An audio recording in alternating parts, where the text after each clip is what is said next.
Afternoon, everyone. Great to have your company on TAC Cup Future Stars for the TAC. A massive hour ahead. Stick around. Plenty of guests. Basher Hawley to join us in a moment, the Tiger Star, and his amazing journey from the TAC Cup. We'll hear from Nathan Van Berlo, two of the Bulldogs' young guns, Jackson McRae and Nathan Rovat. It was fantastic yesterday. We'll be here live in just a second, and we'll also hear from Scotty Clayton very, very shortly as well about the Gold Coast Suns development as well. It's country round in the TAC Cup.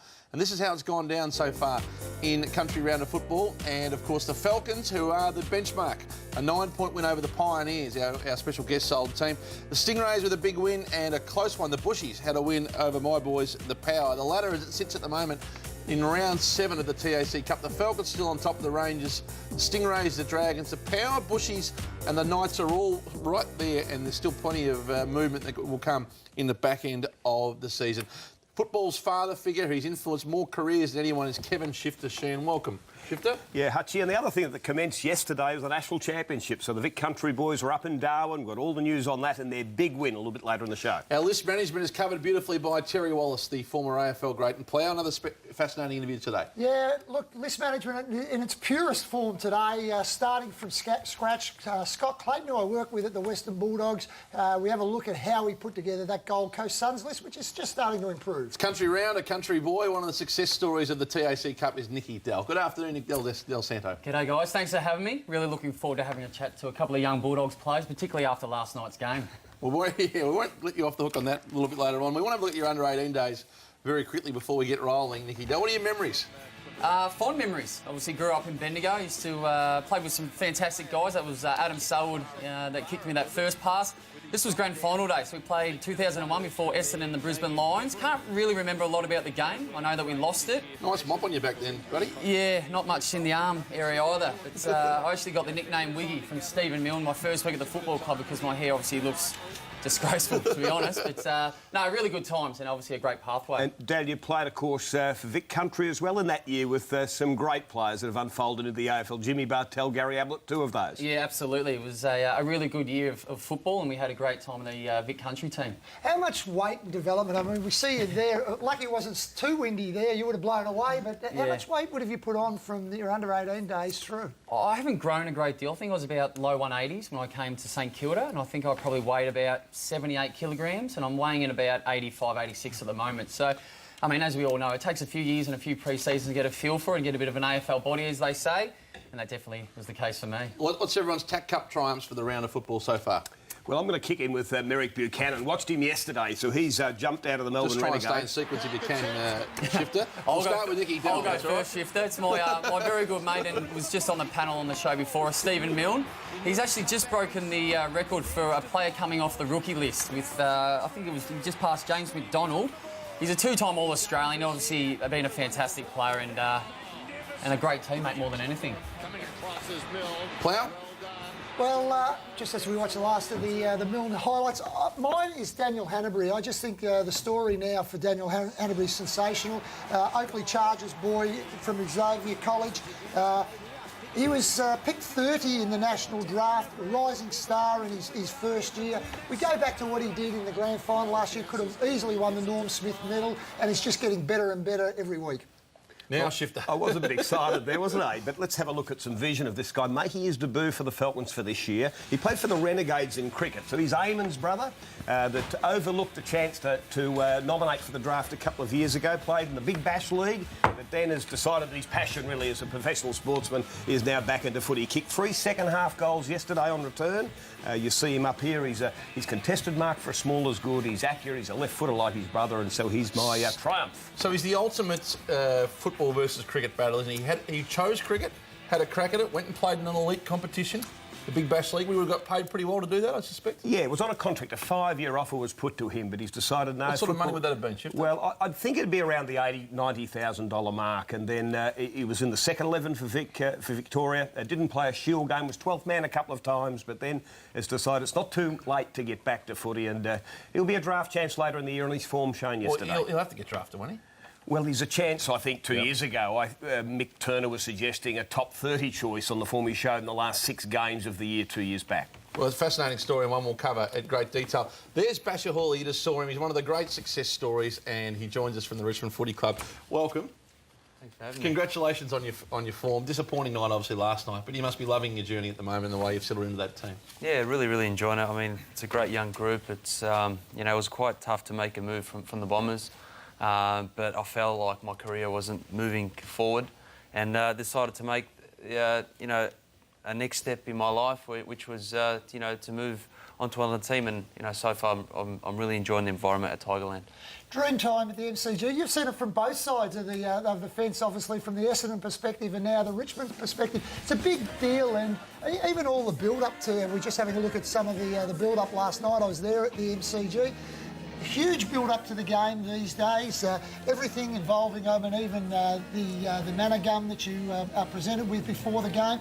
Massive build-up to the match. Yeah, it is. It's a massive build-up. I mean, I guess we don't see much of the build-up on field, but for us, it's a huge round, not only for us, but for, you know, to notify the Indigenous players within the competition, and you know, it's a credit to them. They've come a long way, and you know, just their presence in the AFL, it just gives another a great look to AFL, and it provides a lot of excitement. So, and it's also great to play in front of 80 to 90,000 fans, which is, yeah, as I said, it's a great honour.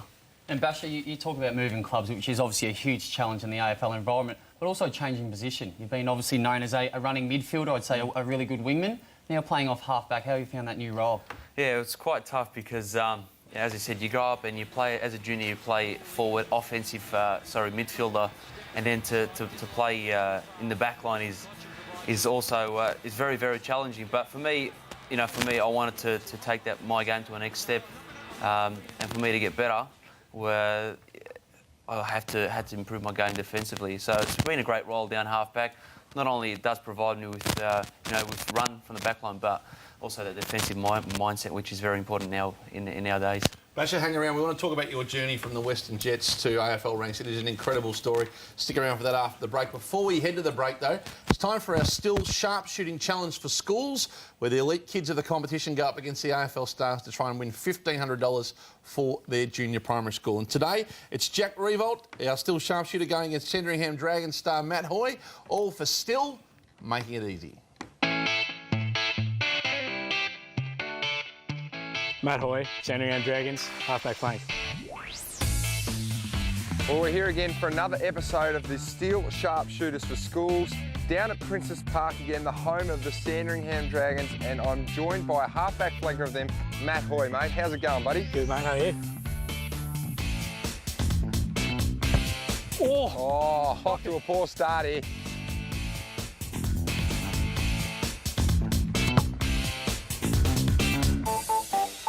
One nil.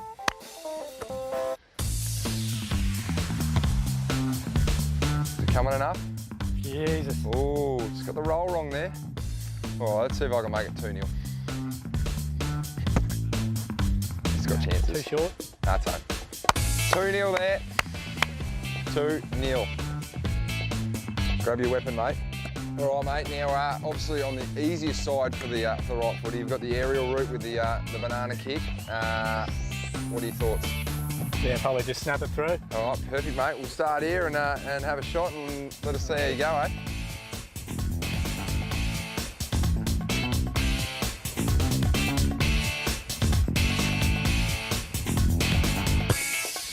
Oh, handy. That's a goal. Bang!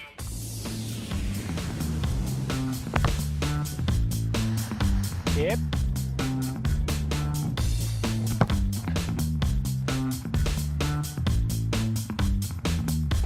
Oh, shot. Oh, no. Spinning good. Good spin. Oh, no. No, not much better. Oh, well, mate. Both photoing at the end there.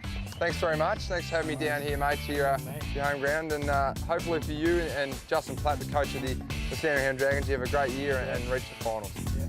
Good on you, mate. Thanks.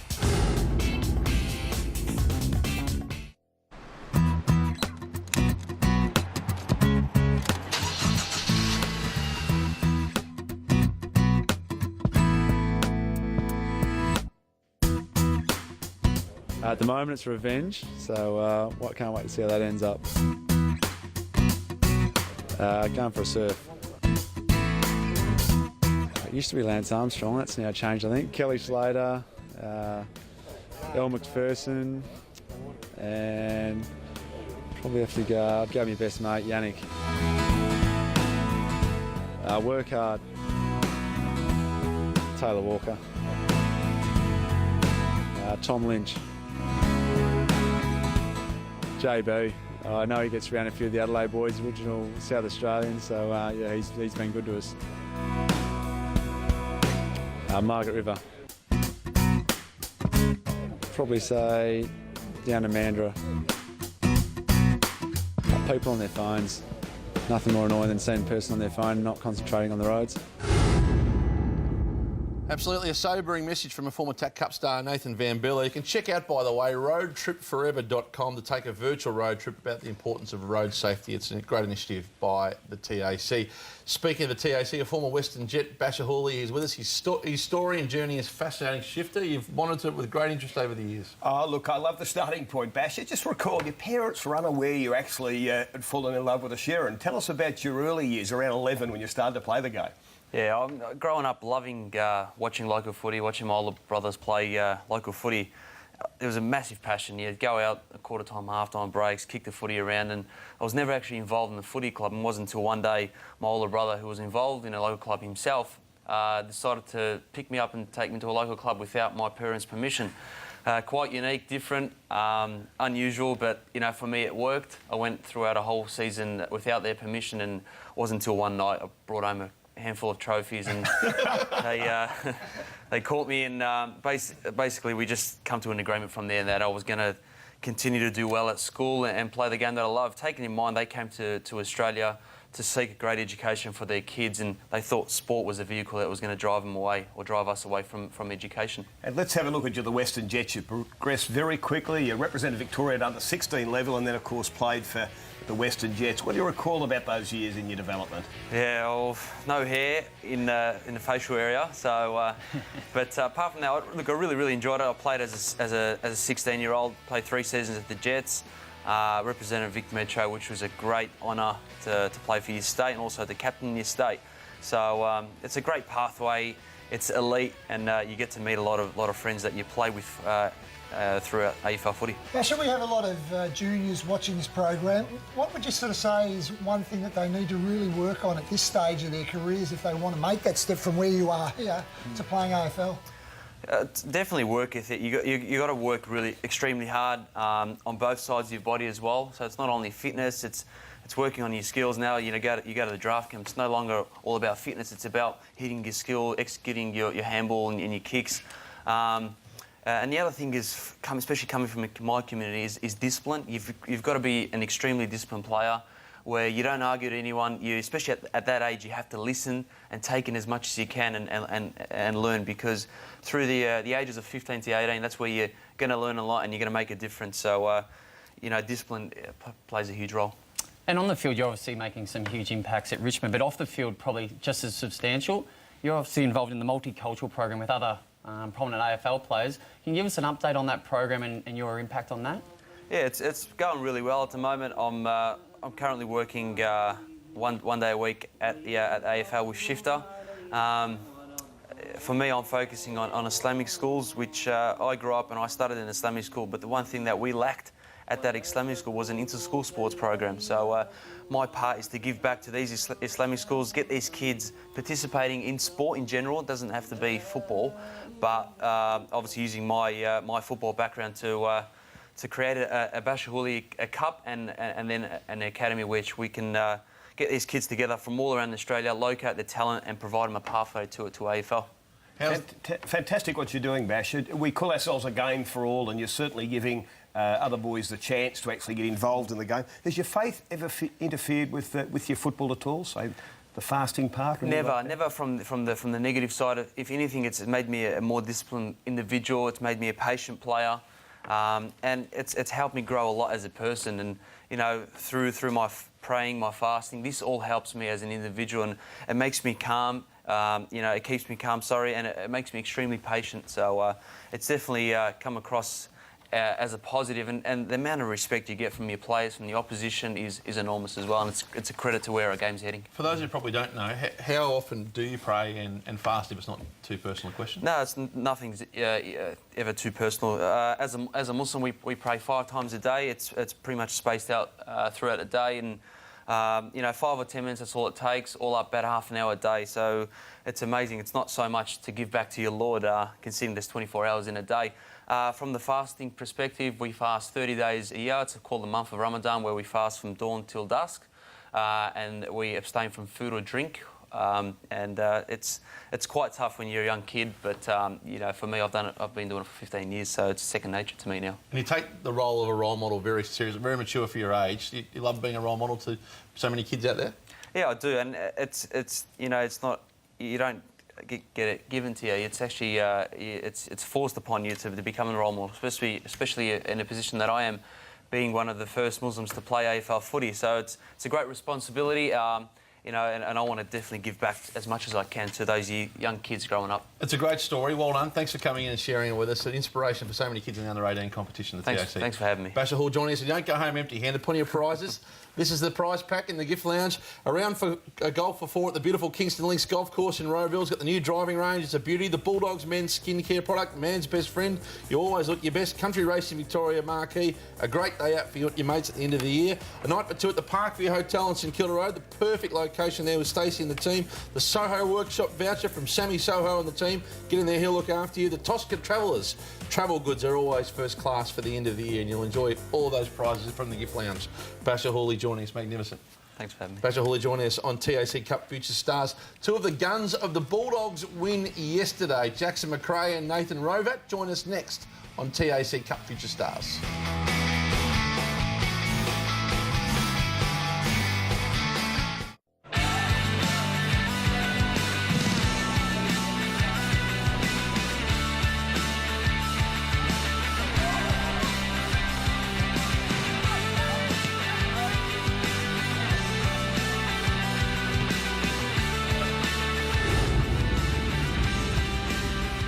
Some great TAC Cup action. A look at the 3 games a little bit later on in the hour. Time to turn our attention to list management now, by the way, and get involved in Twitter in the conversation too. You can join the discussion. There you go, at TAC Future Stars, our Twitter address, our Twitter handle, at TAC Future Stars. You can follow at Craig Hutchie or at the List Manager to get involved in the conversation throughout the course of the day. And on Facebook, you can see all the great content from today, facebook.com/TAC Cup FS. List management dictates how many young kids from the TAC Cup and other feeder competitions get an opportunity. Building lists is a very important part of the modern day game. Terry Wallace fulfills the role beautifully here on TAC Cup Future Stars. And Plough, you've chosen to look at the Gold Coast Suns this week. Yeah, it was really interesting, Hutchie. I mean, it's probably the purest sense of the form, isn't it, to start a football club from scratch and be able to have that opportunity. We caught up with Scott Clayton and just asked him the questions about everything about starting up that football club. And the first question that I asked him was basically, you had the one national draft pool, how was it going to be and how reliant were they going to be on getting that right? Yeah, your point's right, from draft pool to draft pool, and we knew that we were very reliant on one draft pool, and we understood that we had to have some other strategies to try and spread our age group, which we've done with some strategies. That draft pool, I think, in any given year, it can be up and down, 5%, perhaps 10 at the most. We thought it was a normal AFL draft. There were some really exciting players in it, and we're certainly pleased with what's eventuated from that. I suppose the pre-selection process, 17-year-olds from one area, getting zone players from another area.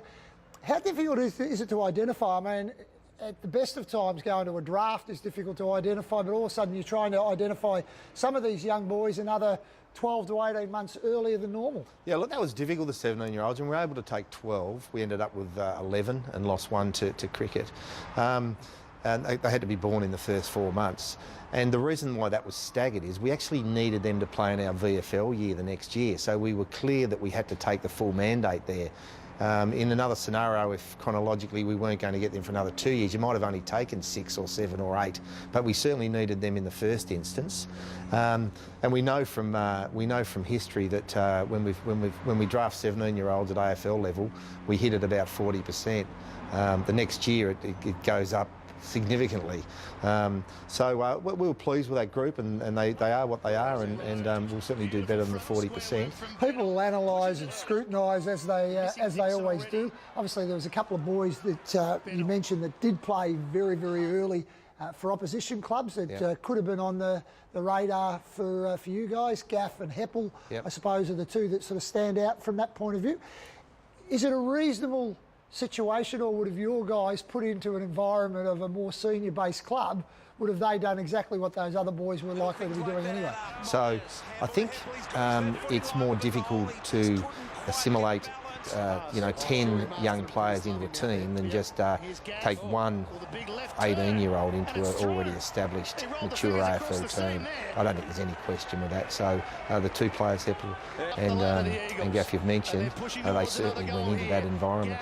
The senior players that you brought to the club, how difficult was it, number one, to get guys to come to the Gold Coast and leave their own clubs? And how many players was the right mix, considering that you've got all these young players that you've got to look after and make sure you get games into them as well? We've got a good mix there. We obviously got an elite, great leader in Gary Ablett. And also Nathan Bock, and that's been a very disappointing thing with his injury, has had an effect. But across the board, we did as well as we could. And those players, I must say, have been magnificent. They've had to carry the load as they knew they would in the early days, and that's just starting to even up a bit now. And hopefully they're around for the excitement that's to follow.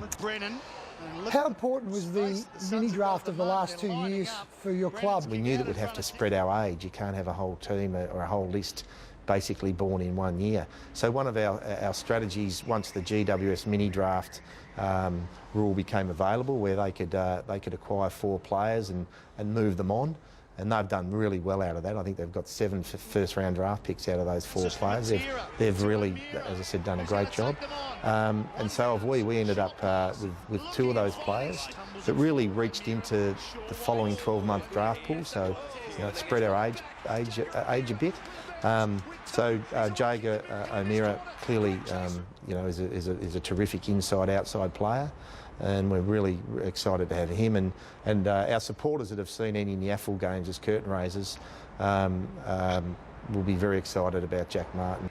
Scott Clayton, thanks for your time on Future Stars. Thanks, Terry.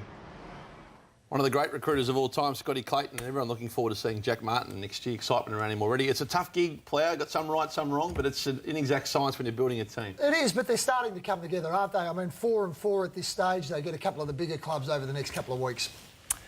Now, in regards to where their list is at the moment, they've obviously got O'Meara coming through. Obviously, a 17-year-old couldn't play last year. A young kid called Jack Martin, who looks like he's going to be the real deal. Plus, over the next 3 years, they've got 6 first-round picks. What are your thoughts on the balance of still getting some mature age bodies in there to sort of, I guess, guide these younger players that are going to come through and need some time? Well, I think that to get the games into the younger players, they've had to make sure that they only brought in a few of the senior boys. I think you're starting to see the maturity of that coming through now. Yeah, they've got their first 3 first-round picks plus an extra 3, so they'll have 2 first-round picks each of the next 3 years. Can I ask you, Shifter, you were on the panel that set up the rules for Gold Coast Suns and GWS. Did you foresee at the time that these 2 teams wouldn't use the uncontracted players the way that they were meant to be?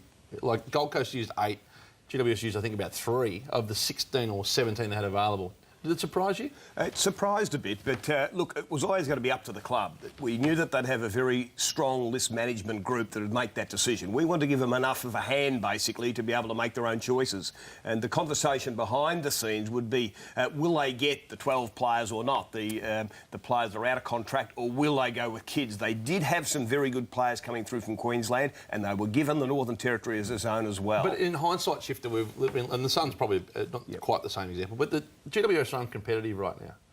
They've taken so many long-term picks that there's an argument they're doing damage to the game now when the war is on. Did you, in hindsight, would you have built the rules differently? Yeah, I think that it's fair comment the Giants right at the moment. They're probably rethinking their strategy there. They've gone in with too many supposed lighter bodies, and they've been in a little bit of trouble in the first half of this year. But I think the Suns have got it fairly well right. But in They're hindsight, now Shifter, should the rules have mandated they take better players? No, now? I don't think you can. I think you've just got to play the hand and give them the chance to use the hand, and that was what was given to the Giants, and they're probably ones that are being queried right at the minute. The Bulldogs, young stars of yesterday's gallant win, next to right here. Sorry, Nick, on TAC Cup Future Stars.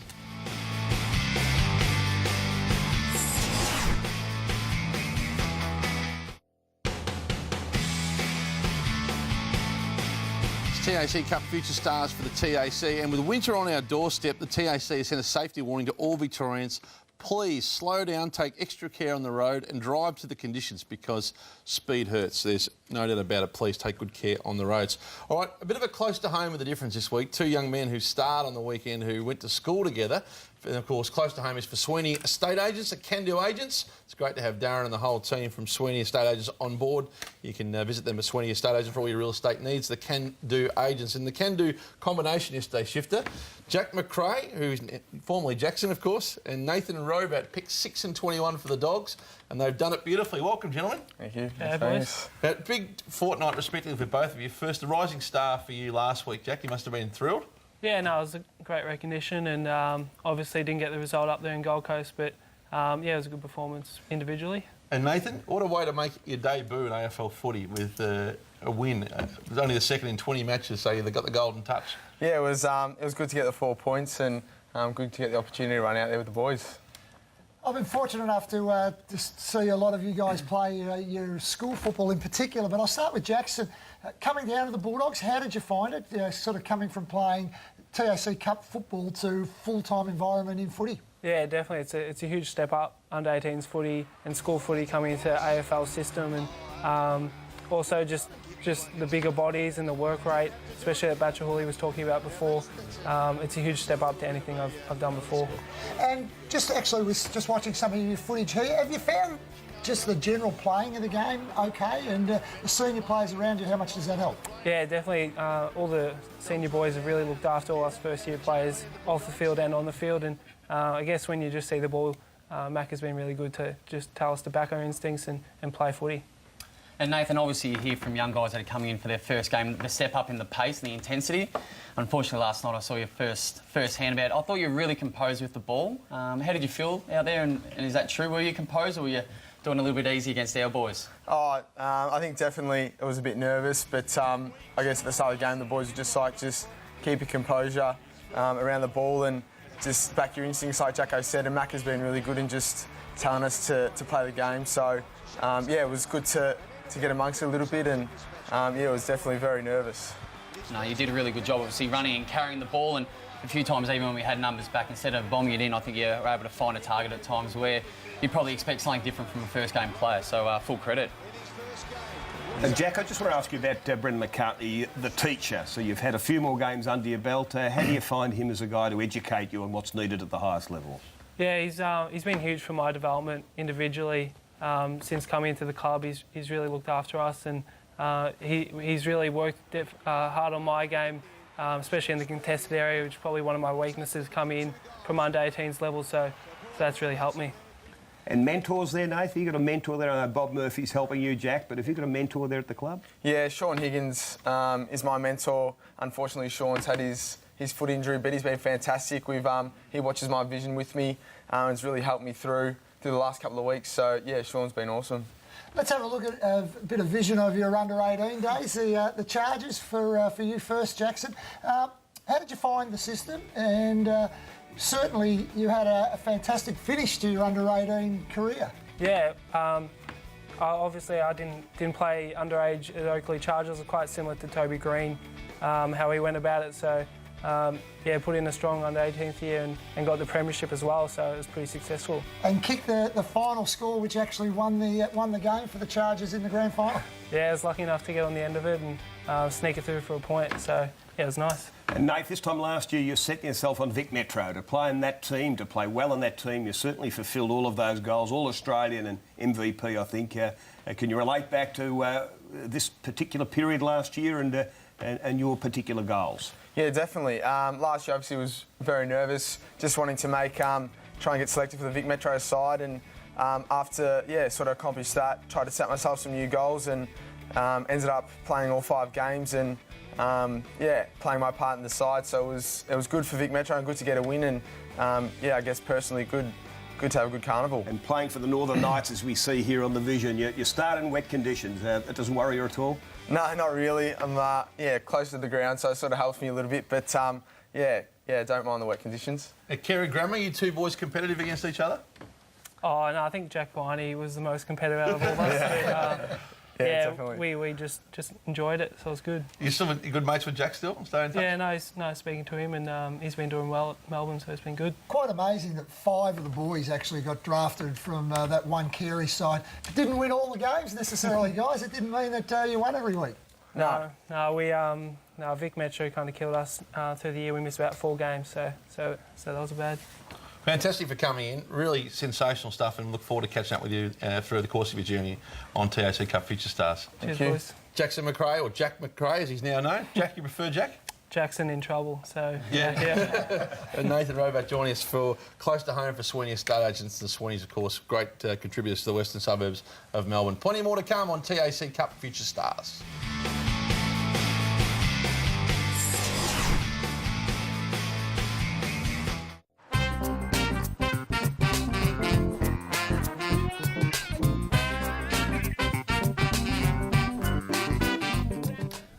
Of all time, probably Levels by Avicii. Probably, in regards to life in general, probably women. You can't live without them, nor can you live with them, so. Probably just catching up with friends and family, and don't mind a game of golf.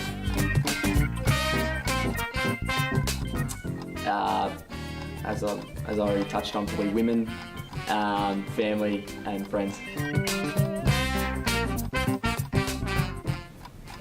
Probably just repeats things. KOONANBARRABAND.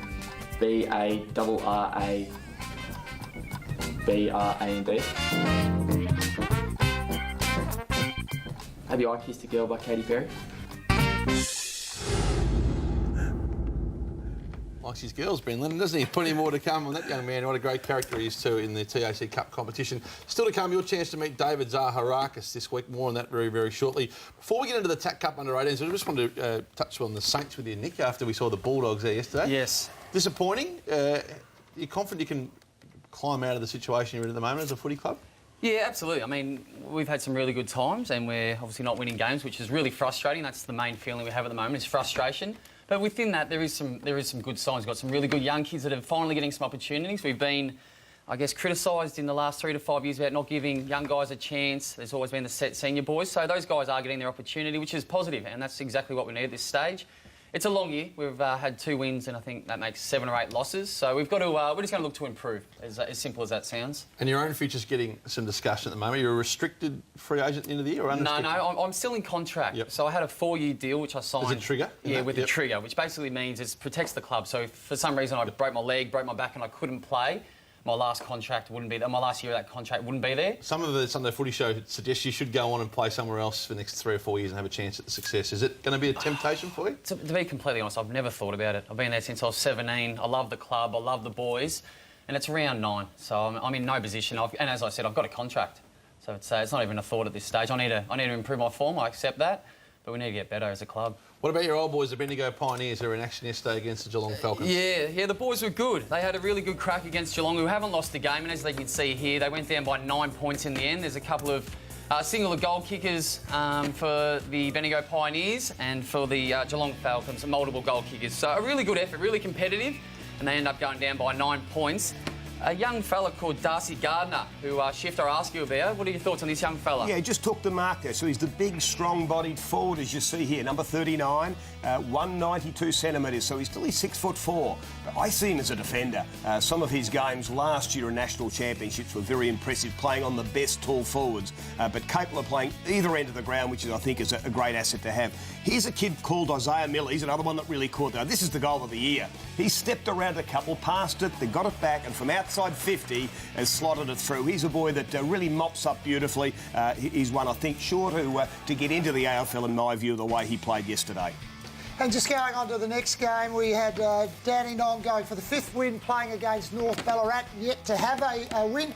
Pretty close game, Shifter, up until half-time. Only 10 points the difference between the two sides, but 9 goals to 2 in the second half. Yes, Alex Harnett kicking that goal on the run, but I think all the talk of this game would be about Billy Hartung, who last week returned after being out for the whole year with 34 possessions, 3 goals, as the good players do. Well, he's best player again yesterday. A prolific ball winner. He's such a hard runner. His X factor is his elite running. He's the number one, Billy Hartung. His elite running ability. He's a 16 beep test. He's up in the Rob Harvey sort of category there. Super elite at this stage. A great top 10 pick at this stage? Well, I think he's the best of the smaller players at 177. So you'd like him a bit bigger to be a top 10er at the minute. We'll look forward to him joining the Vic Country side in the National Championship campaign shortly. And this one was the upset of the round. The Murray Bushrangers versus Gippsland come down to virtually the last kick of the day, Shifter. Yeah, Josh Scott with 4 goals was very, very impressive for Gippsland Power. He's a super mark, this boy, 190-centimetre boy. You'll see a little bit of him here. He probably kicked about 4 goals 5. I had a look at this game, so his ball drop was just a little bit challenged, I think, in those windy conditions out there at Craigieburn. But he's kicked 30 goals for the year and been very, very important. We'll see this Dylan Van Berlo, another Van Berlo, but his moment will come in a second. In the last quarter, he's kicked 2 goals to help his side get over the line, including one right at the end. So it's in the dying seconds of the game. It gets up to his area. He takes his second one-handed mark. You'll see it just in a moment. Van Berlo, the number 35. And he then has to, with the pressure of that siren having gone, he's got to try and steer it through. So I think it'll be coming up. What every boy wants to be is in that position to have that opportunity, but when you get there, obviously, clearly the pressure is on you to actually deliver on the big stage at that stage. Yeah, I think, Nick, have you ever been through that scenario where you have the last kick of the game? I've only ever had it once, Shift. It was in my second game of AFL. St Kilda Sydney? St Kilda Sydney. The scores were level. We'll have a look at this one. Here's the moment. This is more important. So, falling back, he's grabbed it in his right mid. There's the siren. He's got a few seconds to think about it. It is a tricky breeze, but I think he's pretty confident as it comes off the boot, and that's a great win to the Murray Bushrangers, certainly the underdog. And then last night, the Vic Country, 22-13, 145 over the Territory 5-4-34, boys. Yeah, a national championship game, which was great to see. As probably expected, the Vic Country boys getting the job done, 111 points. Great to see Indigenous round, obviously in the AFL. A couple of Indigenous boys, Shifter overnight, played really well. Yeah, Clayton McCartney with 6 goals, an Indigenous boy from the Dandenong Stingrays, and Jarman Impey with 3, so 9 goals between them, and they were stars. The McDonald's TAC Cup Young Player of the Year is one of the fantastic awards in junior footy. 5,000 up for grabs. You're the chairman of selectors of our weekly nominee, Shifter. And we'll go for another Indigenous boy. His name is Nathan Drummond. He's from the Murray Bushrangers, a boy from Barootna. His attack on the ball, his running ability is first class. At about a 181-centimetre boy, you can see him playing in the midfield in the AFL. He's got a bit of Sean Atley about him, this boy, and has been very impressive for Vic Country and for the Murray Bushrangers in recent years. The winner of the McDonald's TAC Cup Young Player of the Year wins $5,000 thanks to our mates at McDonald's who've got the macpack.com.au happening for kids. Tommy Hawkins, Jack Revolt, Murph and Pendles, your stars, encouraging kids to get out, have some fun and get involved in footy and sports. A great initiative from McDonald's. And $5,000 up for grabs to the McDonald's TAC Cup Young Player of the Year. Plenty more to come on TAC Cup Future Stars.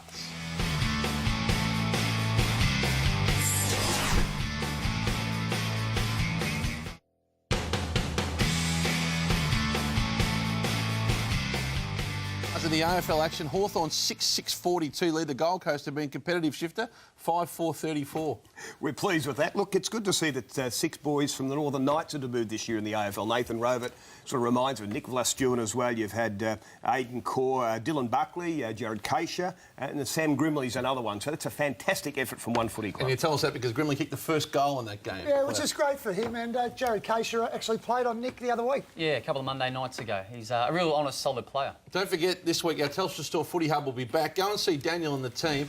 David Zaharakis, Wednesday at 3:30, the Telstra Business Centre there in University Hill, Bundoora, above Priceline. He does a great job. Then you'll go and see him. He's a mad bomber too. David Zaharakis will be there and we'll tell his story next Sunday here on TAC Cup Future Stars. It's been fun today. Thanks, Dickie Dell. Thanks for having me. Fantastic. Cloud great as always. And Shifter, well played. Still reckon you'd change those rules if you had your time in the end. Fantastic. Take good care on the road. Slow down. Speed hurts. We'll speak to you next Sunday afternoon on TAC Cup Future Stars.